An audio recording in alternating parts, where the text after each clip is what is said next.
الحمد لله نحمده ونستعينه ونؤمن به ونتوكل عليه ونعوذ بالله من شرور أنفسنا ومن سيئات أعمالنا من يهده الله فلا مضل له ومن يضلل فلا هادي له وأشهد أن لا إله إلا الله وحده لا شريك له وأشهد أن محمدا عبده ورسوله أرسله بالهدى ودين الحق ليظهره على الدين كله ولو كره المشركون اللهم صل على محمد وعلى آل محمد كما صليت على إبراهيم وعلى آل إبراهيم وبارك على محمد وعلى آل محمد كما باركت على إبراهيم وعلى آل إبراهيم إنك حميد مجيد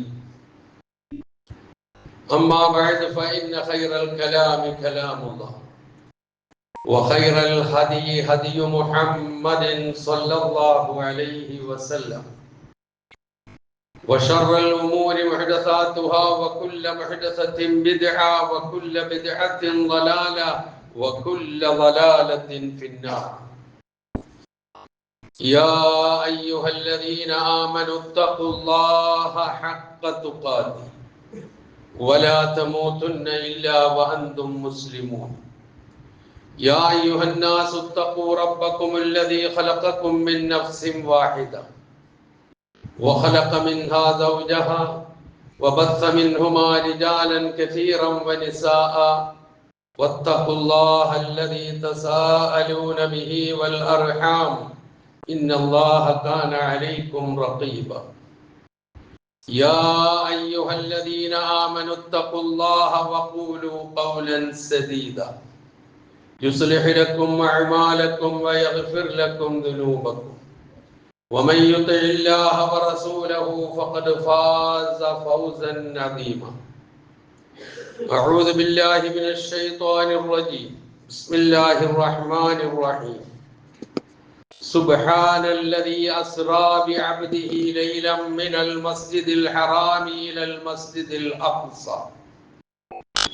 المسجد الأقصى الذي باركنا حوله لنريه من آياتنا إنه هو السميع العليم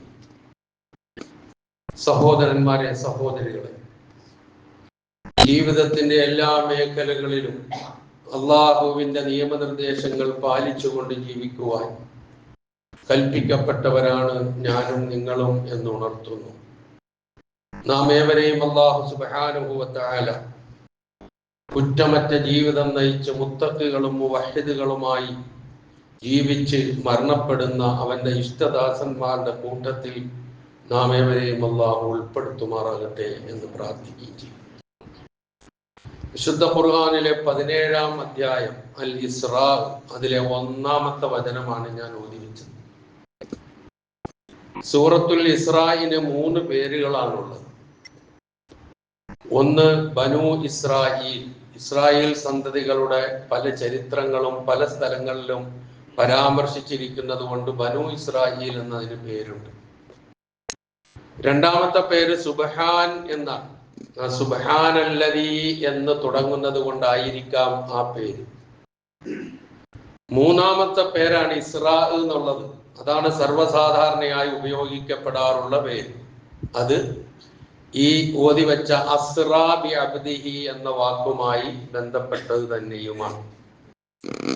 മഹാനായ പ്രവാചക തിരുമേനി സല്ലല്ലാഹു അലൈഹി വസല്ലമയുടെ മക്ക ജീവിത കാലഘട്ടത്തിലെ അതിപ്രധാനമായ 2 അത്യത്ഭുതകരമായ അസാധാരണമായ മഹാസംഭവങ്ങൾ ആണ് ഇസ്രാഉം മിഅ്റാജും എന്ന പേരിൽ അറിയപ്പെടാറുള്ളത്.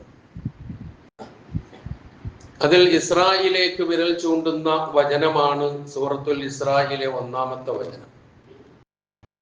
അതിന്റെ തുടക്കം തന്നെ സുബ്ഹാൻ, അല്ലാഹു എത്രയോ പരിശുദ്ധനാണ്. ആ പറച്ചിലിൽ നിന്ന് തന്നെ ആ വിഷയം എത്രമാത്രം ഗൗരവമുള്ളതും മനുഷ്യന് സാധാരണ ചെയ്യാൻ കഴിയാത്തതും എന്നാൽ അള്ളാഹു ചെയ്യിച്ചതുമാണ് എന്നതിലേക്ക് വിരൽ ചൂണ്ടുന്നു. തുടർന്ന് അള്ളാഹു പറയുന്നത് എന്താ? ആരാണ് ഈ പരിശുദ്ധൻ? അവൻ അല്ലദീ അസ്റാ ബി അബ്ദിഹി, അവന്റെ ദാസനെ നിശായാത്ര നടത്തിച്ചവൻ, രാപ്രയാണം നടത്തിച്ചവൻ. അബ്ദ് രാപ്രയാണം നടത്തി എന്നല്ല പറയുന്നത്, അള്ളാഹു നടത്തിച്ചു എന്നാണ് പറയുന്നത്. എവിടെ നിന്നാണ് രാപ്രയാണം? മിനൽ മസ്ജിദിൽ ഹറാം, മക്കയിലെ മസ്ജിദുൽ ഹറാമിൽ നിന്ന്, ഇലൽ മസ്ജിദിൽ അഖ്സ, മസ്ജിദുൽ അഖ്സയിലേക്ക് അഥവാ ഫലസ്തീനിലെ ബൈത്തുൽ മുഖദ്ദസിലേക്ക്. ആ മസ്ജിദുൽ അഖ്സയ്ക്ക് ഒരു വിശദീകരണം, വിശേഷണമാണ് അല്ലദീ ബാറക്നാ ഹൗലഹു. ആ മസ്ജിദുൽ അഖ്സയുടെ പരിസരമാകെ നാം അനുഗ്രഹിച്ചിട്ടുള്ള പരിസരമാണ്, അതിന്റെ ചുറ്റുഭാഗവും അതിന്റെ പരിസരവും. എന്തിനാണ് അങ്ങനെ കൊണ്ടുപോയത്? ലിനുരിയഹു, അദ്ദേഹത്തിന് കാണിച്ചു കൊടുക്കുവാൻ വേണ്ടി. മിൻ ആയാത്തിന, നമ്മുടെ ദൃഷ്ടാന്തങ്ങളിൽ നിന്ന് ചിലത്. മിൻ ആയാത്തിന പ്രയോഗങ്ങൾ അറബിയിൽ വളരെ ശ്രദ്ധേയമാണ്. നമ്മുടെ ദൃഷ്ടാന്തങ്ങൾ കാണിച്ചു കൊടുക്കാൻ എന്ന് പറഞ്ഞില്ല, നമ്മുടെ ദൃഷ്ടാന്തങ്ങളിൽ ചിലത് കാണിച്ചു കൊടുക്കാൻ വേണ്ടി. ഇന്നഹു ഹുവസ് സമീഉൽ അലീം, തീർച്ചയായും അള്ളാഹു എല്ലാം കേൾക്കുന്നവനും അറിയുന്നവനുമാകുന്നു എന്നാണ് ഈ വചനത്തിന്റെ സാരം.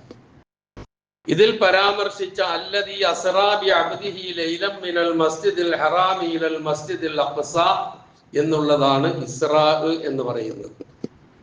അതായത് അല്ലാഹു സുബ്ഹാനഹു വ തആല നബി സല്ലല്ലാഹു അലൈഹി വസല്ലമയെ ഒരു രാത്രിയിൽ മക്കയിലെ മസ്ജിദുൽ ഹറാമിൽ നിന്ന് ഫലസ്തീനിലെ മസ്ജിദുൽ അഖ്സ അഥവാ ബൈത്തുൽ മുഖദ്ദസിലേക്കും പിന്നെ അവിടെ നിന്ന് ആകാശങ്ങളിലേക്കും കൊണ്ടുപോവുകയും എന്നിട്ട് മക്കയിൽ തന്നെ തിരിച്ചെത്തിക്കുകയും ചെയ്ത മഹാസംഭവം അഥവാ മുഅ്ജിസത്ത്, അമാനുഷികമായ സംഭവമാണ് ഇസ്റാഉം മിഅ്റാജും എന്ന് പറയുക. അതിന് മലയാളത്തിൽ പറഞ്ഞാൽ രാപ്രയാണവും ആകാശാരോഹണവും എന്ന് നമുക്ക് പറയാം. അപ്പം ആ രണ്ട് സംഭവങ്ങളാണ് ഇവിടെ പരാമർശിക്കുന്നത്. അതിൽ ഒന്നാമത്തത് ഇസ്രായിനെ കുറിച്ചാണ് ആദ്യത്തെ പരാമർശം. ഈ ഇസ്രാവും മിഅ്റാജും ഉണ്ടായത്, ഒരു കാര്യം ആദ്യം നാം മനസ്സിലാക്കേണ്ടത്, മുഅ്ജിസത്താണ്. സാമാന്യവൽക്കരിക്കാൻ നിന്നിട്ട് യാതൊരു കാര്യവുമില്ല. യുക്തിയുടെ അളവുകോല് കൊണ്ട്, ബുദ്ധിയുടെ അളവുകോല് കൊണ്ട് അളന്നു നോക്കാൻ നിന്നിട്ടും കാര്യമില്ല. ഇത് അള്ളാഹു കൃത്യമായി പറഞ്ഞു തന്ന ഒരു മുഅ്ജിസത്താണ് എന്ന് മനസ്സിലാക്കിയാലല്ലാതെ ഇത് ഉൾക്കൊള്ളാൻ കഴിയില്ല. അപ്പം ഒരു വിശ്വാസിയെ സംബന്ധിച്ചിടത്തോളം പ്രവാചകന്മാരിലൂടെ അള്ളാഹു പ്രകടിപ്പിക്കുന്ന മുഅ്ജിസത്ത് എന്ന വാക്ക് ഖുർആനിൽ എവിടെയുമില്ല. പക്ഷേ അതിന് മറ്റൊരു പ്രയോഗം ഖുർആനിലുണ്ട്, അത് ആയത്ത് എന്നാണ്. മുഅ്ജിസത്ത് എന്ന് പറയുന്ന അല്ലെങ്കിൽ ആയത്ത് എന്ന് പറയുന്നത് ഒരു കാരണവശാലും ഒരു പ്രവാചകനും സ്വന്തമായി ഉദ്ദേശിക്കുമ്പോൾ എടുത്തു കാണിക്കാൻ കഴിയുന്ന ഒരു ജാലവിദ്യയോ മാജിക്കോ അല്ല മുഅ്ജിസത്ത്. അത് അള്ളാഹു തന്നെ അള്ളാഹുവിന്റെ അനുമതി പ്രകാരം പ്രകടിപ്പിക്കുമ്പോൾ മാത്രമേ ആകൂ. ഒരാളെ അള്ളാഹു പ്രവാചകനായി നിയോഗിച്ചയക്കുമ്പോൾ അള്ളാഹുവിനാൽ നിയോഗിതനായ പ്രവാചകനാണ് എന്ന് ജനങ്ങൾക്കും ഒരു വേള വന്നാൽ ഉടനെ എതിർക്കുന്ന ആളുകൾ ഉണ്ടാവും, അവർക്കും ബോധ്യപ്പെടുത്താൻ വേണ്ടി ഓരോ സന്ദർഭങ്ങളിലും സന്ദർഭത്തിനനുസരിച്ച് അല്ലാഹു സുബ്ഹാനഹു വ തആല നൽകുന്ന പ്രവാചകന്മാർക്ക് നൽകാറുള്ള അവന്റെ അനുമതിയോടുകൂടി ചെയ്യുന്ന അമാനുഷികം, അതിന്റെ പേര് തന്നെ അമാനുഷികം, അസാധാരണം എന്നാണ്. അവിടെ നിന്ന് തന്നെ അതിന്റെ വ്യതിരിക്തത നമുക്ക് ബോധ്യപ്പെടും. മഹാനായ മൂസാ നബി അലൈഹി സ്വലാത്തു വസ്സലാമയ്ക്ക് നൽകിയ മുഅ്ജിസത്ത് നമുക്കറിയാം, വിശദീകരിക്കുന്നില്ല. അതുപോലെ തന്നെ ഈസാ നബി അലൈഹി സ്വലാത്തു വസ്സലാമയ്ക്ക് അള്ളാഹു അനുവദിച്ച അനുമതിയോടുകൂടി ചെയ്ത മുഅ്ജിസത്തുകൾ അത് നമുക്ക് അറിയാം. പ്രധാനമായി കുറെ അധികം പറഞ്ഞിട്ടുള്ളത് മൂസാ നബിയുടെയും ഈസാ നബിയുടേതുമാണ് ഖുർആനിൽ. സമൂദ് ഗോത്രത്തിലേക്ക് വന്ന സാലിഹ് നബി അലൈഹി സ്വലാത്തു വസ്സലാമയുടെ ഒട്ടകം ഒരു മുഅ്ജിസത്തായിട്ട് ആയത്തായിട്ടാണ് ഖുർആൻ നമുക്ക് പറഞ്ഞു തരുന്നത്. അപ്പൊ ഇങ്ങനെ പ്രവാചകന്മാർക്ക് നൽകാറുണ്ട്. നബി സല്ലല്ലാഹു അലൈഹി വസല്ലമയ്ക്ക് നൽകിയ ഏറ്റവും വലിയ മുഅ്ജിസത്ത് പരിശുദ്ധ ഖുർആനാണ്. അല്ലാത്ത പലതും പ്രവാചകനിലൂടെ വന്നിട്ടുണ്ട് എന്ന് നമുക്കറിയാം. അതിൽ ഹിജറയ്ക്ക് മുമ്പ്, മക്കയിൽ നിന്ന് മദീനയിലേക്ക് ഹിജറ പോകുന്നതിന് മുമ്പ് മക്കയിലെ പ്രബോധനത്തിന്റെ ആരംഭ കാലഘട്ടത്തിൽ തന്നെ ഉണ്ടായ സംഭവമാണ് ഇസ്രാവും മിഅ്റാജും. ഇത് എന്നാണ് ഉണ്ടായത്? ഇപ്പൊ നമ്മൾ സാധാരണയായി അത് റജബ് 27-നാണ് ഉണ്ടായത് എന്ന് ഖണ്ഡിതമായി ഉറപ്പിക്കുകയും ആ ദിവസം നോമ്പനുഷ്ഠിക്കുകയും രാത്രിയിൽ പ്രത്യേക നമസ്കാരം നിർവഹിക്കുകയൊക്കെ ചെയ്തുകൊണ്ട് എല്ലാം ഒരു ആഘോഷമാണ്. റജബിലെ ഈ പറയുന്ന 27 ഒരാഘോഷം എന്നുള്ള നിലയിൽ നമ്മളൊക്കെ കൊണ്ടു നടക്കാറുണ്ട് നമ്മിൽ പലരും. അപ്പൊ അതുമായി ബന്ധപ്പെട്ട് ചില കാര്യങ്ങൾ നമ്മൾ മനസ്സിലാക്കേണ്ടതുണ്ട്. അതാണ് ഇന്ന് വിശദീകരിക്കാൻ ഞാൻ ഉദ്ദേശിക്കുന്നത്. ഇതെന്നാണ് ഉണ്ടായത്? ഖണ്ഡിതമായി ഒരിക്കലും റജബ് 27-നാണ് എന്ന് എവിടെയും പരാമർശിക്കുന്നില്ല. പല അഭിപ്രായങ്ങളുടെ കൂട്ടത്തിൽ ഒരഭിപ്രായമാണ് റജബ് 27. അത് പിന്നെ പ്രവാചകത്വത്തിന്റെ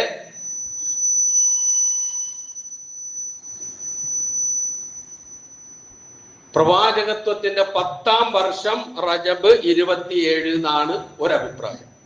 ഇനി അഭിപ്രായങ്ങൾ നിങ്ങൾ കേട്ടോളി, എത്രയോ ഉണ്ട്. പ്രവാചകത്വം ലഭിച്ച അതേ വർഷമാണ് ഇസ്രാവും മേറാജും നടന്നത് എന്നുള്ള അഭിപ്രായമുണ്ട്. അതുപോലെ പ്രവാചകത്വത്തിന്റെ 5 വർഷത്തിന് ശേഷമാണ് നടന്നത് എന്ന അഭിപ്രായമുണ്ട്. പിന്നെ ഹിജറയ്ക്ക് 16 മാസം മുമ്പ് റമളാൻ മാസത്തിലാണ് എന്നുള്ള അഭിപ്രായമുണ്ട്. ഹിജറയ്ക്ക് 14 മാസം മുമ്പ് മുഹറം മാസത്തിലാണ് എന്നുള്ള അഭിപ്രായമുണ്ട്. ഹിജറയ്ക്ക് 12 മാസം മുമ്പ് റബീഉൽ അവ്വൽ മാസത്തിലാണ് എന്നുള്ള അഭിപ്രായമുണ്ട്. അപ്പൊ ഈ പറഞ്ഞ പിന്നെ റബീഉൽ അവ്വലിലോ അല്ലെങ്കിൽ മുഹറത്തിലോ ഒന്നും ആരും റജബ് 27 എന്നും പറഞ്ഞിട്ട്, അല്ലെങ്കിൽ എന്താണ് റസൂലിന്റെ ഇസ്രാവും മിഅ്റാജും ഉണ്ടായ ദിവസമാണെന്ന് പറഞ്ഞ് ആരും ആഘോഷിക്കാറില്ല. അഭിപ്രായങ്ങളാണ് അതൊക്കെ. അക്കൂട്ടത്തിൽപ്പെട്ട ഒരു അഭിപ്രായമാണ് ഈ റജബ് 27 എന്ന് പറയുന്നതിനപ്പുറം മറ്റൊന്നും നമുക്ക് കാണാൻ കഴിയില്ല. ഇനി മറ്റൊരഭിപ്രായം, ഹിജറയുടെ 1 വർഷം മുമ്പ് റബീഉൽ അവ്വൽ 17-നാണ് സംഭവിച്ചത് എന്ന് ചരിത്രം രേഖപ്പെടുത്തുന്നത് അഭിപ്രായമാണ്. അതാണ് ഞാൻ സൂചിപ്പിച്ചത്. നമ്മൾ എന്ത് ചെയ്യും, റജബ് 27-ന് മാത്രം അത് ഒതുക്കിക്കൊണ്ട് നമ്മൾ പോകുന്നത് ഖണ്ഡിതമായ അഭിപ്രായം അല്ല, ഇല്ല എന്നുള്ളത് വസ്തുതയാണ്. അപ്പൊ ഏതായിരുന്നാലും ഈ 2 സംഭവം ഉണ്ടായിട്ടുണ്ട് എന്ന കാര്യത്തിൽ വിശ്വാസികൾക്ക് അഭിപ്രായ വ്യത്യാസം ഉണ്ടായിക്കൂടാ, അല്ലെങ്കിൽ അത് ഉണ്ടായില്ല, അതങ്ങനെ ഉണ്ടാകാൻ സാധ്യതയില്ല എന്നൊക്കെ സാമാന്യവൽക്കരിക്കുന്ന, ആ മുഅ്ജിസത്തിനെയൊക്കെ സാമാന്യവൽക്കരിച്ചു കൊണ്ടുപോകുന്ന കാഴ്ചപ്പാടുള്ള ആളുകൾ മുമ്പും ഉണ്ടായിട്ടുണ്ട്, ഇപ്പോഴുമുണ്ട്. അങ്ങനെയുള്ള കാഴ്ചപ്പാട് വിശ്വാസിക്ക് ഭൂഷണമല്ല. ഇത് നടന്നിട്ടുണ്ട്. ഈ സംഭവം ഇസ്രാ നടന്നിട്ടുണ്ട്, മിഅ്റാജ് നടന്നിട്ടുണ്ട്. അതിൽ ഇസ്രായിലേക്ക് ഈ പറഞ്ഞ സൂറത്തുൽ ഇസ്രായിലെ 1-ാമത്തെ വചനം തന്നെ സാക്ഷിയാണ്. അങ്ങനെ അള്ളാഹു ചെയ്യിച്ചു എന്നും അത് സ്ഥലവും പറഞ്ഞു, എവിടെ നിന്ന് എങ്ങോട്ടാ കൊണ്ടുപോയെന്നും പറഞ്ഞു. അതൊക്കെ കൃത്യമായി പറഞ്ഞിട്ടുണ്ട്. അപ്പൊ മുഅ്ജിസത്ത് ഒരു പ്രവാചകനും സ്വന്തം ഇഷ്ടമനുസരിച്ചെടുത്ത് കാണിക്കാൻ കഴിയില്ല എന്ന് ഞാൻ സൂചിപ്പിച്ചു. സൂറത്തുർ റഅദിലെ ഒരു വചനമുണ്ട്, വമാ കാന ലിറസൂലിൻ അൻ യഅതിയ ബിആയത്തിൻ ഇല്ലാ ബിഇദ്നില്ലാ. അതാണ് അതിന്റെ തെളിവ്. ഒരു പ്രവാചകനും ഒരു ദൃഷ്ടാന്തവും അള്ളാഹുവിന്റെ അനുമതി ഇല്ലാതെ ചെയ്യാൻ കഴിയില്ല. അപ്പൊ ഈ ഇസ്രാവും മിഅ്റാജും നബിയുടെ സ്വന്തം കഴിവനുസരിച്ചുണ്ടായിരുന്നല്ല, അള്ളാഹു ചെയ്യിച്ചതാണ്. അതാണ് അമാനുഷികത എന്ന് പറഞ്ഞത്. പ്രയോഗങ്ങൾ, അറബി വാക്കിലെ പ്രയോഗങ്ങൾ വളരെ ശ്രദ്ധേയമാണ്. അസ്റാ ബി അബ്ദി, തന്റെ ദാസനെ രാപ്രയാണം ചെയ്യിച്ച അള്ളാഹു. അപ്പൊ അതാണ് അതിൽ നിന്ന് മനസ്സിലാക്കുക. ഇനി ഒന്നും കൂടി, നമ്മൾ ഈ സൂറത്തിൽ ഇസ്രായിലെ 1-ാമത്തെ വചനമാണ് ഇപ്പൊ നമ്മൾ കേട്ടത്. അതൊരു മുഅ്ജിസത്തായിട്ട് നമ്മൾ പറയുന്നു. ഇതേ സൂറത്തുൽ ഇസ്രായിലെ 90 മുതൽ 93 വരെയുള്ള വചനങ്ങളുണ്ട്. അവിടെ നബി സല്ലല്ലാഹു അലൈഹി വസല്ലമയോട് ഖുറൈശികൾ ചോദിക്കുന്ന കുറെ ചോദ്യങ്ങളുണ്ട്, പറയുന്ന കുറെ കാര്യങ്ങളുണ്ട്. എന്താണെന്നറിയാം? മുഹമ്മദേ, നീ പറയുന്ന ഈ കാര്യത്തിൽ ഞങ്ങൾ വിശ്വസിക്കണമെങ്കിൽ നിനക്ക് ഭൂമിയിൽ നിന്ന് ഉറവ് ഞങ്ങൾക്ക് പൊട്ടി ഒഴുക്കി തരണം. ഭൂമിയിൽ നിന്ന് ഉറവുണ്ടാക്കി തരണം ഞങ്ങൾക്ക് നീ. അല്ലെങ്കിൽ നിനക്ക് ഈത്തപ്പനയുടെയും മുന്തിരിയുടെയും തോട്ടമുണ്ടാവുകയും ആ തോട്ടത്തിന്റെ ഇടയിലൂടെ സമൃദ്ധമായി അരുവികൾ ഒഴുക്കി തരികയും ചെയ്യണം നീ. അല്ലെങ്കിലോ നീ വാദിക്കുന്നത് പോലെ ഖിയാമത്ത് നാൾ വരുമ്പോൾ ആകാശങ്ങളൊക്കെ തകർന്നു പോകുമെന്നൊക്കെ ഖുർആനിൽ പറഞ്ഞു കൊടുത്തിട്ടുണ്ടല്ലോ. അങ്ങനെ നീ ജൽപ്പിക്കുന്നത് പോലെ ആകാശങ്ങളെ കഷ്ണം കഷ്ണമായി ഞങ്ങൾക്ക് നീ ഇട്ടു തരണം. അല്ലെങ്കിൽ അള്ളാഹുവിനെയും മലക്കുകളെ കൂട്ടമായിട്ടും ഞങ്ങളുടെ മുമ്പിൽ ഹാജരാക്കണം, കൊണ്ടുവരണം. ആരെ? അള്ളാഹുവിനെ ഹാജരാക്കണം, മലക്കുകളെ കൂട്ടമായി ഞങ്ങളുടെ മുമ്പിൽ ഹാജരാക്കണം. അല്ലെങ്കിൽ നിനക്ക് സ്വർണം കൊണ്ടുള്ള ഒരു വീടുണ്ടാകണം. സ്വർണം കൊണ്ടുള്ള വീട്. ഇപ്പൊ സ്വർണത്തിന്റെ കഥ ഒരുപാട് നടക്കുന്ന കാലമാണ്. ഇപ്പൊ സ്വർണം കൊണ്ടുള്ള ഒരു വീടുണ്ടാകണം. ഔ തർക്കാ ഫിസ്സമാ, അല്ലെങ്കിൽ നീ ആകാശത്തിലേക്ക് കയറിപ്പോകണം. പക്ഷേ നീ കയറിപ്പോയി എന്ന് ഞങ്ങൾ വിശ്വസിക്കണമെങ്കിൽ ഞങ്ങൾക്ക് വായിക്കാൻ പറ്റുന്ന ഒരു ഗ്രന്ഥം, ആ ഗ്രന്ഥവുമായിട്ട് വേണം നീ പോയി വരേണ്ടത്, എന്നാലേ ഞങ്ങൾ വിശ്വസിക്കുള്ളൂ. ഇത്രയും കാര്യങ്ങൾ ഇത് അസാധ്യമാണ് എന്ന് കേൾക്കുമ്പോൾ തന്നെ ഏത് ആൾക്കും മനസ്സിലാവുന്ന കാര്യമാണ് ഈ പറഞ്ഞതൊക്കെ. ഇത് നബി സല്ലല്ലാഹു അലൈഹി വസല്ലമ ഉദ്ദേശിക്കുമ്പോൾ ഇതൊക്കെ ചെയ്യാൻ കഴിയുന്ന ഒരു മാജിക്കാണ്, മുഅ്ജിസത്ത്, അമാനുഷികത എങ്കിൽ കൂടി ചെയ്ത് കാണിച്ചാൽ പോരായിരുന്നു. അതേസമയം ഈ ഇസ്രാ നടന്നു. ഇവിടെ അതിന് കൊടുക്കുന്ന മറുപടി നിങ്ങൾ ശ്രദ്ധിക്കുക. ഖുൽ, പറയുക പ്രവാചകരെ, സുബ്ഹാന റബ്ബി ഹൽ കുന്തു ഇല്ലാ ബശറർ റസൂലാ, എന്റെ റബ്ബ് എത്ര പരിശുദ്ധൻ, ഞാനൊരു മനുഷ്യനല്ലേ, ഞാനൊരു പ്രവാചകനായ മനുഷ്യൻ മാത്രമല്ലേ ഞാൻ, അല്ലെങ്കിൽ ഒരു മനുഷ്യനായ പ്രവാചകൻ മാത്രമല്ലേ ഞാൻ, ഇതെന്നെ കൊണ്ട് കഴിയോ? സുബ്ഹാന റബ്ബി.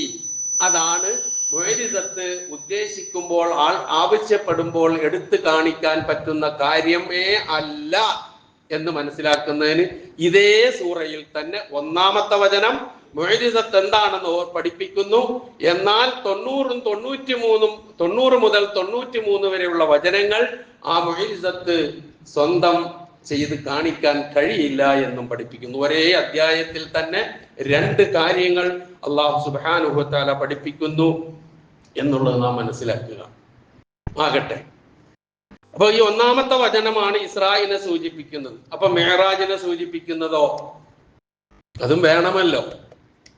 മിഅ്റാജിനെ സൂചിപ്പിക്കുന്ന ചില പരാമർശങ്ങൾ, ചില സൂചനകൾ നമുക്ക് കാണാൻ കഴിയുന്നത് 53-ാമത്തെ അധ്യായമായ അൻ-നജ്ം വൻ-നജ്മി ഇദാ ഹവാ എന്ന് തുടങ്ങുന്ന ആ സൂറയിലെ 13 മുതൽ 18 വരെയുള്ള വചനങ്ങൾ മിഅ്റാജിന്റെ പരാമർശങ്ങളാണ്, അതിലേക്ക് വിരൽ ചൂണ്ടുന്നതാണ്. രണ്ടും ഖുർആൻ കൊണ്ട് സ്ഥിരപ്പെട്ടതാണ്. തീരുന്നില്ല.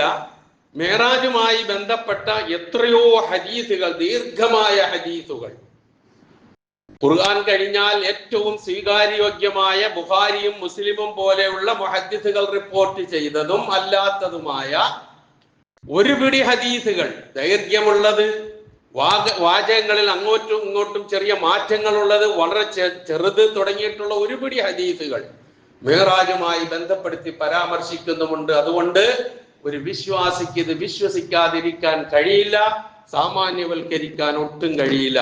സൂറത്ത് ആ മിഅ്റാജ് പരാമർശിക്കുന്ന വചനങ്ങൾ വിശദീകരിക്കുന്നില്ല. വലഖദ് റആഹു നസിലതൻ ഉഖ്റാ ഇൻദ സിദ്റത്തിൽ മുൻതഹാ ഇൻദഹാ ജന്നത്തുൽ മഅ്വാ ഇദ് യഗ്ഷ സിദ്റത മാ യഗ്ഷ മാ സാഗൽ ബസറു വമാ തഗാ ലഖദ് റആ മിൻ ആയാതി റബ്ബിഹിൽ കുബ്രാ. അവിടെയും അള്ളാഹുവിന്റെ വലിയ വലിയ ദൃഷ്ടാന്തങ്ങളിൽ നിന്ന് നബി സല്ലല്ലാഹു അലൈഹി വസല്ലമ കണ്ടു എന്നാണ് അവിടെയും പരാമർശിക്കുന്നത്. രണ്ടും ഖുർആൻ കൊണ്ട് സ്ഥിരപ്പെട്ടതാണ് എന്ന് മനസ്സിലാക്കുക. മിഅ്റാജ് വേളയിൽ നബി സല്ലല്ലാഹു അലൈഹി വസല്ലമ കണ്ട ഒരുപാട് കാര്യങ്ങൾ ഹദീസുകൾ കൊണ്ട് സ്ഥിരപ്പെട്ടത്, ഇത് സൂചനകളാണ് ഈ വചനങ്ങൾ എന്ന് ഞാൻ പറഞ്ഞു. കണ്ട ഒരുപാട് കാര്യങ്ങളുണ്ട്, ദൃഷ്ടാന്തങ്ങളുണ്ട്. അകമ്പടി സേവിച്ചത് ജിബ്രീൽ അലൈഹിസ്സലാത്തു വസ്സലാം എന്ന മലക്കാണ് അകമ്പടി സേവിച്ചത്. ഇപ്പൊ ബൈത്തുൽ മുഖദ്ദസിൽ എത്തി അവിടെ നിന്ന് 2 റക്അത്ത് നമസ്കരിച്ചതിന് ശേഷം അങ്ങോട്ട് കയറി പോകാനുള്ള പ്രത്യേക വാഹനം കൊണ്ടുവരപ്പെടുന്നു, സംവിധാനം ഉണ്ടാക്കുന്നു, അതിൽ കയറുന്നു, ജിബ്രീൽ ഒപ്പം കൂടുന്നു, എല്ലാ ആകാശ കവാടങ്ങളിലും എത്തുന്നു, പ്രവാചകന്മാരെ കാണുന്നു, സലാം പറയുന്നു, സംസാരിക്കുന്നു. ഇതൊക്കെ നടന്നിട്ടുണ്ട്. ഇതൊന്നും നിഷേധിക്കാൻ കഴിയില്ല. നിഷേധിച്ചാൽ ഔട്ട്. അത് തന്നെ. മതത്തിനകത്തുണ്ടാവില്ല. പിന്നെ അത്ര കൃത്യമായി പറഞ്ഞു തന്നിട്ടുള്ള കാര്യമാണ്. അങ്ങനെ അവിടെ ചെന്ന് അവസാനം ഒരു ഹദിയ കൊടുത്തു, ഒരു തുഹഫ കൊടുത്തു, ഒരു എന്താ പറയാ സമ്മാനം കൊടുത്തു. എന്താണ് സമ്മാനം? 50 റക്അത്ത്, 50 വഖ്ത് നമസ്കാരം. റക്അത്തല്ല, 50 വഖ്ത് നമസ്കാരം.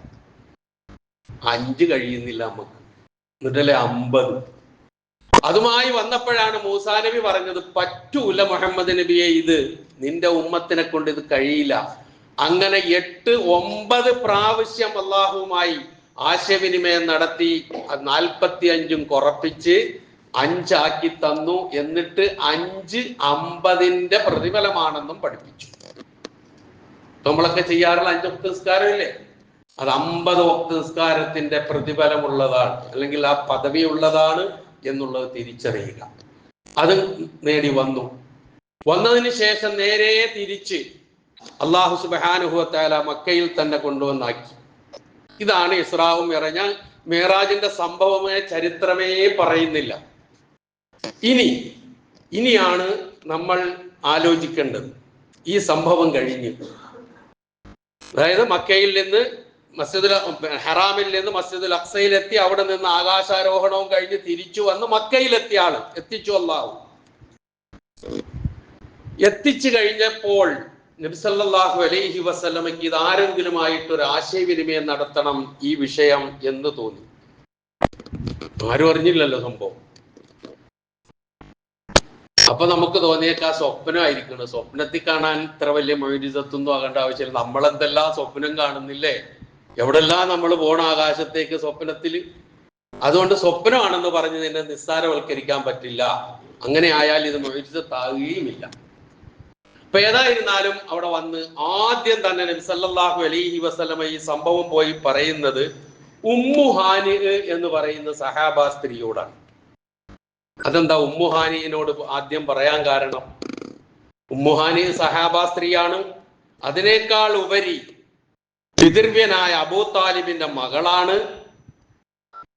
അലി ഇബ്നു അബീ താലിബ് റളിയല്ലാഹു അൻഹുവിന്റെ സഹോദരിയാണ്. അപ്പൊ പ്രവാചകനോട് ഏറ്റവും അടുത്ത ഒരാൾ എന്നുള്ള നിലയിൽ ഉമ്മുഹാനിനോട് പറഞ്ഞു റളിയല്ലാഹു തആല അൻഹ. അപ്പൊ ഉമ്മുഹാനി റളിയല്ലാഹു അൻഹയുടെ പ്രതികരണം, മുഹമ്മദ് നബിയെ, ഇത് ആരോടും പറയണ്ട. ഇത് പറഞ്ഞു കഴിഞ്ഞാൽ ആൾക്കാർ ഇത് അംഗീകരിക്കില്ല, അല്ലെങ്കിൽ തന്നെ വേണ്ടാത്തതൊക്കെ പറഞ്ഞുകൊണ്ട് നടക്കുകയാണ് അങ്ങയെ കുറിച്ച്. അതുകൊണ്ട് ഇത് മൗനമായി, നിശബ്ദമായി, അല്ലെങ്കിൽ അങ്ങയുടെ മനസ്സിലിരിക്കട്ടെ, ആരോടും പറയണ്ട എന്ന് പറഞ്ഞു. ഒന്നാമത്തെ പ്രതികരണമാണ്. ഒരു സ്ത്രീ എന്നുള്ള നിലയിൽ ഈ വിഷയത്തെ അപഗ്രഥിച്ചുകൊണ്ട് അന്നത്തെ സാഹചര്യം അനുസരിച്ച് പറയാവുന്നതാണ് ഉമ്മുഹാനി റളിയല്ലാഹു തആല അൻഹ പറഞ്ഞത്. പക്ഷെ പ്രവാചകൻ അത് പറയാതിരിക്കാൻ കഴിയില്ലല്ലോ.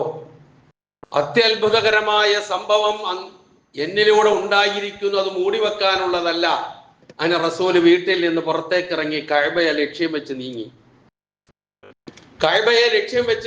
കഅബയുടെ അടുക്കൽ ചെന്നപ്പോൾ സാധാരണ പതിവ് പോലെ അബൂജഹലും കൂട്ടരും അവിടെ ഇരിപ്പുണ്ട്.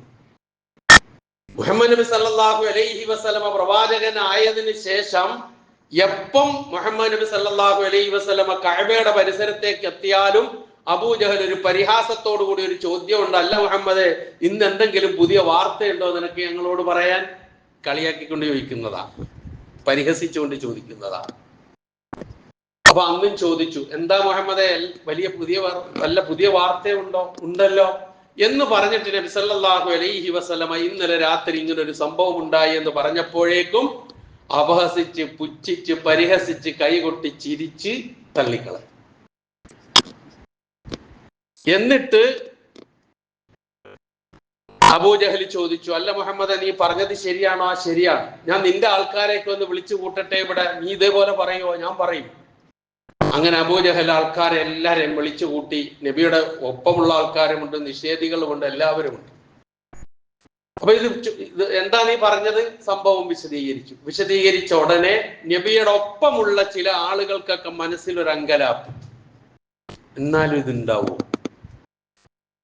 അബൂജഹലിന്റെ ഒപ്പമുള്ള ആളുകളെല്ലാം നേരത്തെ അബൂജഹൽ ചെയ്ത പോലെ പരിഹസിച്ച്, കൈകട്ടി, കളിയാക്കി, ചിരിച്ച് തള്ളിക്കളഞ്ഞു.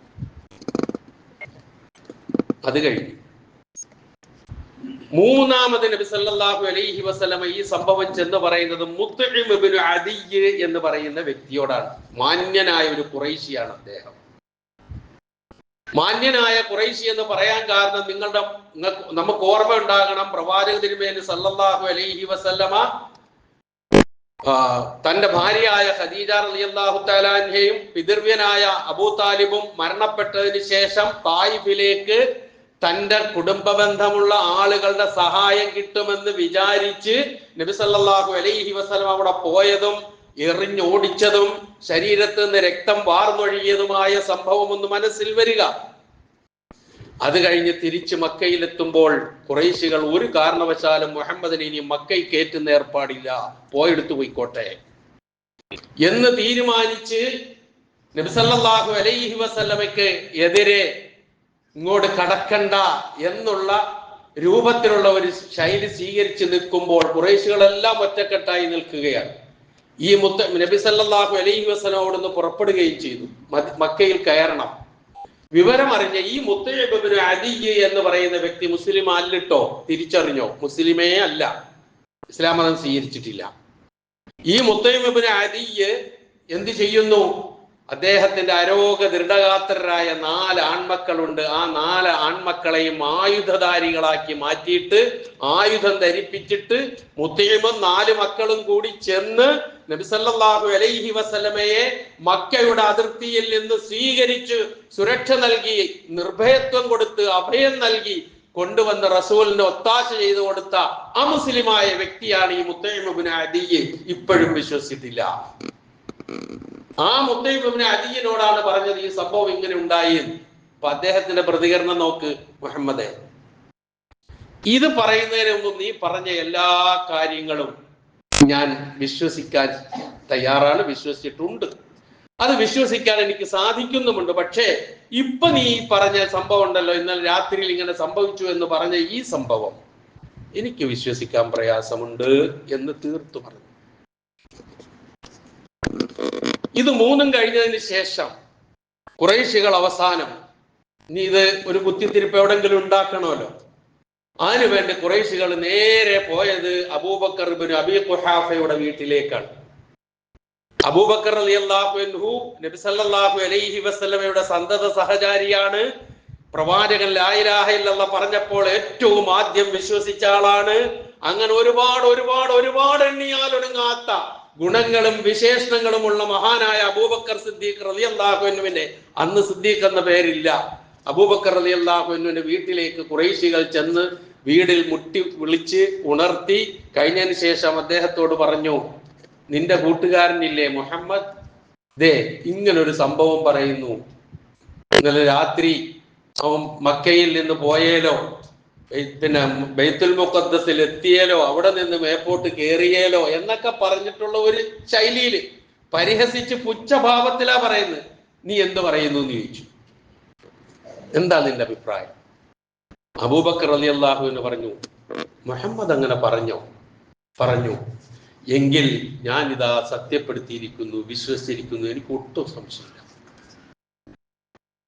ഇത് കേട്ടപ്പോൾ ഈ ചെന്ന ഖുറൈശികൾ പരിഹാസപൂർവം നീ ഇത് വിശ്വസിക്കുകയോ എന്ന് അബൂബക്കർ റളിയല്ലാഹു അൻഹുവിനോട് ചോദിച്ചപ്പോൾ അബൂബക്കർ റളിയല്ലാഹു അൻഹു പറഞ്ഞു, ഇതിലും വലുത് ഞാൻ വിശ്വസിച്ചു, എന്നിട്ടാണോ ഇതെനിക്ക് വിശ്വസിക്കാതിരിക്കാൻ?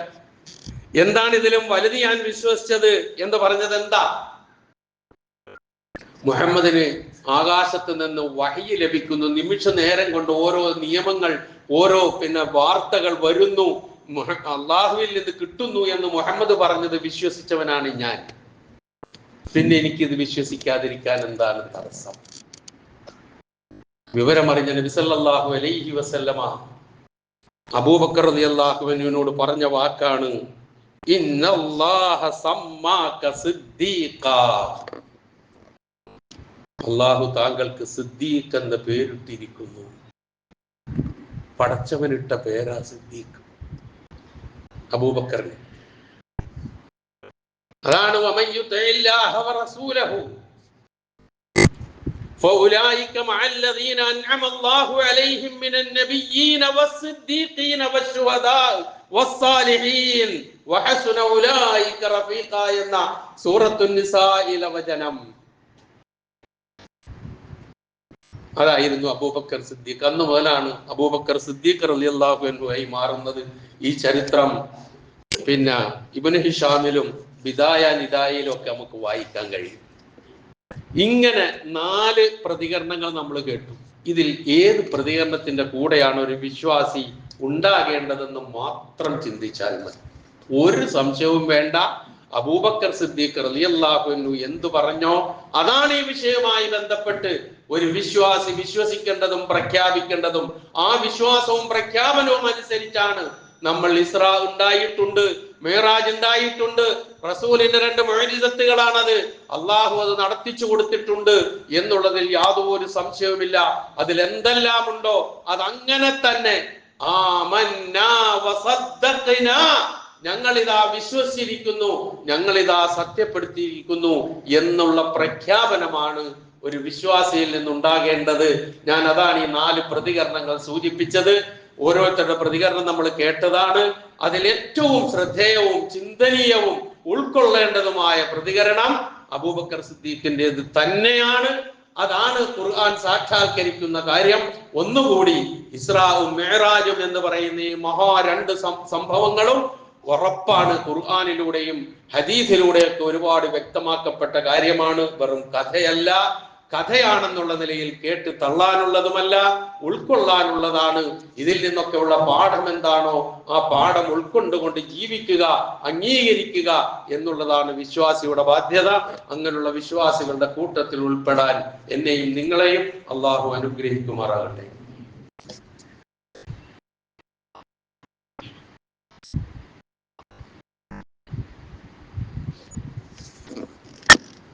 അൽഹംദുലില്ലാ അല്ലദീ ഹദാനാ ലിഹാദാ വമാ കുന്നാ ലിനഹ്തദിയ ലൗലാ അൻ ഹദാനല്ലാഹ് വസ്സലാത്തു വസ്സലാമു അലാ അശ്റഫി റസൂലില്ലാഹ് വഅലാ ആലിഹി വസ്വഹാബിഹിൽ ഫായിസീന ബിറിദല്ലാഹ് അമ്മാ ബഅദ്. ഒരിക്കൽ കൂടി അള്ളാഹുവിന്റെ ആജ്ഞാനുവർത്തികളായി ജീവിക്കുവാൻ ഞാൻ ഉണർത്തുന്നു. ഇസ്രാവും മിഅ്റാജും ഇസ്ലാമിക ചരിത്രത്തിൽ അതിന്റെ സ്ഥാനവും അതിനോടുള്ള നമ്മളുടെ മനോഭാവവും എങ്ങനെ ആയിരിക്കണം എന്നുള്ളത് നാം മനസ്സിലാക്കി കഴിഞ്ഞു. ഇതോടനുബന്ധിച്ച് ഞാൻ ആമുഖത്തിൽ സൂചിപ്പിച്ചതുപോലെ ഞാൻ ഈ റജബ് മാസം ഉടലെടുത്ത ഉടനെ തന്നെ ഒരു വെള്ളിയാഴ്ച റജബിന്റെ എല്ലാ കാര്യങ്ങളും നിങ്ങളുടെ മുമ്പിൽ പരാമർശിച്ചതാണ്. പക്ഷെ ഇസ്രാവും മിഅ്റാജും എന്ന ഈ ചരിത്ര സംഭവങ്ങൾ ഒന്ന് ഓർമ്മിപ്പിച്ചുകൊണ്ട് ഉണർത്താനുള്ളത് ഞാൻ നേരത്തെ സൂചിപ്പിച്ചതുപോലെ ഈ റജബ് 27 എന്ന് പറയുന്നത് 8ഓ 10ഓ അഭിപ്രായങ്ങളിൽ ഒരഭിപ്രായം മാത്രമാണ്. ബാക്കിയുള്ളതും ചരിത്രത്തിൽ രേഖപ്പെടുത്തപ്പെട്ട കാര്യങ്ങളാണ് എന്നുള്ളത് കൊണ്ട് നമ്മൾ ഈ റജബ് 27 മാത്രം ഒരു പുണ്യം കാണുകയും അത് ആഘോഷിക്കുകയും ചെയ്യുന്നതിനോട് നമുക്ക് യോജിക്കാൻ കഴിയുന്നില്ല. തന്നെയുമല്ല, ഇനി വാദത്തിന് വേണ്ടി റജബ് 27 തന്നെയാണ് ഇത് സംഭവിച്ചത് എന്ന് വെക്കുക. എന്നാൽ തന്നെ പ്രത്യേക നോമ്പോ മറ്റ് ഇബാദത്തോ ആരാധനാ കർമ്മങ്ങളോ ഉണ്ടെങ്കിൽ അത് നമുക്ക് പഠിപ്പിച്ചു തരേണ്ടത് ഈ സംഭവം കഴിഞ്ഞതിന് ശേഷം 13 വർഷമെങ്കിലും ജീവിച്ചിരുന്ന നമുക്ക് മാതൃകാ പുരുഷനായ മുഹമ്മദ് മുസ്തഫ റസൂൽ കരീം സല്ലല്ലാഹു അലൈഹി വസല്ലമയാണ്. അങ്ങനെ 13 വർഷത്തോളം ഈ സംഭവം കഴിഞ്ഞ് ജീവിച്ചിരുന്ന പ്രവാചകൻ ഒരു റജബ് 27 നമ്മൾ ചെയ്യുന്ന ചടങ്ങുകളൊന്നും നമുക്ക് കാണിച്ചു തന്നിട്ടില്ല എന്നുള്ളത് തന്നെയാണ് ഇത് നബിയുടെ മാതൃകയില്ല എന്നുള്ളതിന് ഏറ്റവും വലിയ തെളിവ്. കൂടുതൽ വിശദീകരിക്കേണ്ട ആവശ്യമില്ല. തന്നെയുമല്ല, പ്രവാചക തിരുമേനി നമ്മളൊക്കെ ഈ ചരിത്രം കേൾക്കുന്നതാണ്, ഹദീസുകളിൽ നിന്ന് മനസ്സിലാക്കുന്നതാണ്, ഖുർആൻ വിശദീകരണത്തിൽ നിന്ന് ഗ്രഹിക്കുന്നതാണ്. എന്നാൽ നബി സല്ലല്ലാഹു അലൈഹി വസല്ലമയുടെ ഒപ്പമുണ്ടായിരുന്ന സഹാബികൾ അവരനുഭവിച്ചറിഞ്ഞതാണിത്. ഏത് ഈ സംഭവം ഇസ്രാവും മിഅ്റാജും അനുഭവിച്ചറിഞ്ഞവരാ. നേരത്തെ കേട്ടില്ലേ പലതും. അതുപോലെ ആശങ്കകൾ ഉള്ളവരുണ്ടായിരുന്നു, പിന്നീട് അതെല്ലാം ദൂരീകരിച്ച് പൂർണ്ണമായും അംഗീകരിച്ച് വന്നവരുണ്ട്, കേട്ടത് മുതൽ അംഗീകരിച്ചവരുണ്ട്. അങ്ങനെ അനുഭവിച്ചറിഞ്ഞവരാണ് ഇസ്രാവും മിഅ്റാജും എന്താണെന്ന്. അവരുടെ ജീവിതത്തിൽ ഒന്നും നമ്മൾ കാണുന്നില്ല. പിന്നെന്തിനാണ് നമ്മൾ ഒരു സുന്നത്തിലില്ലാത്ത മാതൃകയില്ലാത്ത ഒരു കാര്യത്തിന്റെ പിന്നാലെ നമ്മൾ പോകേണ്ടത്? തന്നെയുമല്ല, നിങ്ങൾ നോക്ക്, ഈ സംഭവം ഉദ്ധരിച്ച സഹാബികളുടെ പേര് ഞാനൊന്ന് പറഞ്ഞു തരാം. ഒന്ന് ഉമർ ബിൻ ഖത്താബ് റളിയല്ലാഹു അൻഹു, രണ്ട് അലി ഇബ്നു അബീ താലിബ്, മൂന്ന് അബ്ദുല്ലാഹി ഇബ്നു മസ്ഊദ്, നാല് അനസ് റളിയല്ലാഹു അൻഹു, അഞ്ച് അബൂ ഹുറൈറ റളിയല്ലാഹു അൻഹു, ആറ് അബൂ ദർ ഗിഫാരി റളിയല്ലാഹു അൻഹു, ഏഴ് അബ്ദുല്ലാഹി ഇബ്നു അബ്ബാസ് റളിയല്ലാഹു അൻഹു. ഈ സഹാബികളും ഉമ്മു ഹാനി റളിയല്ലാഹു തആല അൻഹ, അസ്മാ റളിയല്ലാഹു തആല അൻഹ പോലെയുള്ള സഹാബ വനിതകളും ഇവരൊക്കെ ഈ സംഭവം ഉദ്ധരിച്ചു. പക്ഷെ അവരാരും ഈ റജബ് 27 നോമ്പ് പിടിച്ചിട്ടോ അതിന്റെ രാത്രിയിൽ എന്തെങ്കിലും പ്രത്യേക ആരാധനകൾ നടത്തിയിട്ടോ ഒരു മാതൃക നമുക്ക് കാണിച്ചു തന്നിട്ടില്ല. അപ്പൊ ഉറപ്പാണ് ഇത് പിൽക്കാലത്തുണ്ടായതാണ് എന്നുള്ളത്. അഹ്ലുസുന്നത്തിന്റെ പണ്ഡിതന്മാരെല്ലാം ഈ വസ്തുത വ്യക്തമായി നമ്മുടെ മുമ്പിൽ വിശദീകരിച്ചു തരുന്നുണ്ട്. അതിലേറ്റവും പ്രഗത്ഭനായ ഒരൊറ്റ ആളിനെ മാത്രം ഞാൻ പറയാം. മഹാനായ ഇബ്നു ഹജറുൽ അസ്ഖലാനി റഹിമഹുല്ലാഹ്. അദ്ദേഹം ഇമാം ബുഖാരിയുടെ ഹദീസുകൾക്ക് വിശദീകരണം എഴുതിയ മഹാപണ്ഡിതനാണ്.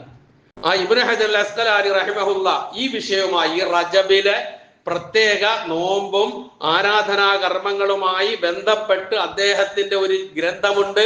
ആ ഗ്രന്ഥത്തിന്റെ പേര് തബീനുൽ അജബ് ബിമാ വറദ ഫീ ഫളിർ റജബ്. റജബിന്റെ ശ്രേഷ്ഠതയെ കുറിച്ച് വന്നിട്ടുള്ള അത്ഭുതകരമായ വിവരണങ്ങൾ എന്നാണ് അതിന്റെ അർത്ഥം. അങ്ങനെയുള്ള ഒരു ഗ്രന്ഥം അദ്ദേഹം രചിച്ചിട്ടുണ്ട്. അദ്ദേഹം അതിൽ പറഞ്ഞ വാചകത്തിന്റെ സാരം മാത്രം ഞാൻ പറയാം. റജബ് മാസത്തിന്റെ ശ്രേഷ്ഠതയെ കുറിച്ച്, അതിന്റെ നോമ്പിനെ കുറിച്ച്, അല്ലെങ്കിൽ അന്ന് ചെയ്യപ്പെടുന്ന പ്രത്യേക ആരാധനാ കർമ്മങ്ങളെ കുറിച്ച് എന്തെങ്കിലും സ്വീകാര്യോഗ്യമായ ഒരു തെളിവ് നമുക്ക് കാണാൻ കഴിയില്ല എന്ന് പറഞ്ഞത് ഇമാം ഇബ്നു ഹജറുൽ അസ്ഖലാനി റഹിമഹുള്ളയാണ്. ഞാനല്ല, അല്ലെങ്കിൽ ഞാൻ പ്രതിനിധാനം ചെയ്യുന്ന പ്രസ്ഥാനമല്ല എന്നുള്ളതൊക്കെ നാം തിരിച്ചു മനസ്സിൽ. ഇതേപോലെ ഇമാം ഷാഫിയുടെ അഭിപ്രായത്തെ പിന്താങ്ങുന്ന ഒരുപാട് പണ്ഡിതന്മാരുടെ അഭിപ്രായങ്ങൾ നമുക്ക് കാണാം. സാധാരണയായി ഇതിന്റെ ശ്രേഷ്ഠതയെ പറ്റി പറയുന്ന ഒരു ഹദീസ് ഉണ്ട്. ആ ഹദീസിന്റെ ആശയം ഇതാണ്: റജബ് 27 ആരെങ്കിലും നോമ്പ് അനുഷ്ഠിച്ചാൽ അവന് 60 മാസത്തെ പ്രതിഫലം ലഭിക്കും എന്നാണ് ആ ഹദീസിന്റെ അർത്ഥം. ഈ ഹദീസിനെ വിശകലനം ചെയ്തുകൊണ്ട് ഹദീസ് നിദാന ശാസ്ത്ര പണ്ഡിതന്മാർ, മുഹദ്ദിസുകൾ, നിരൂപകന്മാർ ഈ ഹദീസിനെ നിരൂപിച്ചുകൊണ്ട് പറയുന്നത് ഈ ഹദീസ് മൗളൂഅ് ആണ് എന്നാണ്. മൗളൂഅ് എന്ന അറബി പദത്തിന്റെ അർത്ഥം കെട്ടി ഉണ്ടാക്കിയത്, നിർമ്മിച്ചത് എന്നാണ്. അതിന്റെ പിന്നാലെ പോകാൻ കഴിയില്ല. ഏതായിരുന്നാൽ ഇതാണ് അതിന്റെ വസ്തുത. കാര്യങ്ങൾ വസ്തുനിഷ്ഠമായി മനസ്സിലാക്കുക. ഇസ്രാ ഉണ്ടായിട്ടുണ്ട്, മെഹറാജ് ഉണ്ടായിട്ടുണ്ട്, സംശയമില്ല. പക്ഷേ അത് എങ്ങനെയാണോ നമ്മൾ പഠിക്കേണ്ടതും മനസ്സിലാക്കേണ്ടതും ഉൾക്കൊള്ളേണ്ടതും അതനുസരിച്ച് പഠിക്കുക, മനസ്സിലാക്കുക, ഉൾക്കൊള്ളുക. റജബ് എന്ന മാസത്തിന് എന്ത് പദവിയാണോ പവിത്രതയാണോ നൽകിയത്, 100% ആ പവിത്രത മുസ്ലിം എന്നുള്ള നിലയിൽ അംഗീകരിക്കുക. അതാണ് നമ്മുടെ ബാധ്യത. മാതൃകയില്ലാത്ത കാര്യങ്ങൾ ചെയ്ത് അപകടത്തിലേക്ക് പോകാതിരിക്കുക, വിദഅത്തുകളിലേക്ക് ചെന്ന് ചാടാതിരിക്കുക എന്നുള്ളത് മാത്രമാണ് ഈ വിഷയം വിശകലനം ചെയ്തുകൊണ്ട് നിങ്ങളുമായി പങ്കിടാനുള്ളത്. അല്ലാഹു സുബ്ഹാനഹു വ തആല സത്യം സത്യമായി മനസ്സിലാക്കി ജീവിതത്തിൽ പകർത്താനും അസത്യം അസത്യമായി മനസ്സിലാക്കി ജീവിതത്തിൽ നിന്ന് മാറ്റി നിർത്താനും നമുക്ക് എല്ലാവർക്കും തൗഫീഖ് ചെയ്യുമാറാകട്ടെ. അറിഞ്ഞോ അറിയാതെയോ നമ്മിൽ നിന്ന് വന്നുപോയ എല്ലാ തെറ്റുകുറ്റങ്ങളും അള്ളാഹു നമുക്ക് പുറത്തു മാപ്പാക്കി തരുമാറാകട്ടെ. നമ്മിൽ നിന്ന് മരണപ്പെട്ടു പോയവരുടെ പാപങ്ങൾ അള്ളാഹു പുറത്തു കൊടുക്കുമാറാകട്ടെ. ഈ സന്ദർഭത്തിൽ കഴിഞ്ഞ വെള്ളിയാഴ്ചയ്ക്ക് ശേഷം മരണപ്പെട്ടു പോയ ഒരു സുഹൃത്ത്, നമ്മുടെ പള്ളുരുത്തിയിലുള്ള റിഷാദ് എന്നാണ് അദ്ദേഹത്തിന്റെ പേര്. ചെറുപ്പക്കാരനാണ്. പെട്ടെന്ന് ഹൃദയസ്തംഭനം മൂലം മരണപ്പെട്ടു പോയതാണ്. 3 ചെറിയ കുഞ്ഞുങ്ങളെ ബാക്കിയാക്കിയിട്ടുണ്ട് പോയി. ISMന്റെ സജീവ പ്രവർത്തകരാണ്. അല്ലാഹു സുബ്ഹാനഹു വ തആല ആ സഹോദരന് മഗ്ഫിറത്തും റഹ്മത്തും നൽകുമാറാകട്ടെ. അദ്ദേഹത്തിന്റെ യൗവനം തൗഹീദിന്റെ മാർഗത്തിൽ വിനിയോഗിച്ചതിന് അർഹമായ പ്രതിഫലം അള്ളാഹു നൽകി അനുഗ്രഹിക്കുമാറാകട്ടെ. അദ്ദേഹത്തെയും നമ്മളെയും അള്ളാഹു ജന്നാത്തുൽ ഫിർദൗസിൽ ഒരുമിച്ച് കൂട്ടുമാറാകട്ടെ. നമ്മിൽ നിന്ന് രോഗങ്ങൾ കൊണ്ട് വിഷമിക്കുന്നവരുടെ രോഗങ്ങളെ അള്ളാഹു ശിഫയാക്കി കൊടുക്കുമാറാകട്ടെ. പ്രയാസങ്ങൾ അനുഭവിക്കുന്നവരുടെ പ്രയാസങ്ങളെ അള്ളാഹു ദൂരീകരിച്ചു കൊടുക്കുമാറാകട്ടെ. എല്ലാ അർത്ഥത്തിലും അവന്റെ ബർക്കത്തും റഹ്മത്തും അള്ളാഹു സുബ്ഹാനഹു വ തആല എന്നും നമുക്ക് വർഷിപ്പിച്ചു തരുമാറാകട്ടെ. എല്ലാ ഷർറിൽ നിന്നും മുസീബത്തിൽ നിന്നും ഫിത്നയിൽ നിന്നും എല്ലാവരെയും എല്ലാ കുടുംബങ്ങളെയും അള്ളാഹു സുബ്ഹാനഹു വ തആല കാത്തു രക്ഷിക്കുമാറാകട്ടെ. സർവോപരി ഇസ്ലാമിനും മുസ്ലിം ഉമ്മത്തിനും അള്ളാഹു ഇസ്സത്തിനെ പ്രദാനം ചെയ്യുമാറാകട്ടെ. اللهم اغفر للمؤمنين والمؤمنات والمسلمين والمسلمات الأحياء منهم والأموات إنك مجيب الدعوات ويا قاضي الحاجات اللهم أعز الإسلام والمسلمين اللهم أعز الإسلام والمسلمين اللهم أعز الإسلام والمسلمين اللهم أجرنا من النار اللهم أجرنا من النار اللهم أجرنا من النار ربنا اغفر لنا ولإخواننا الذين سبقونا بالإيمان ولا تجعل في قلوبنا غلا للذين آمنوا ربنا إنك رؤوف رحيم ربنا آتنا في الدنيا حسنة وفي الآخرة حسنة وقنا عذاب النار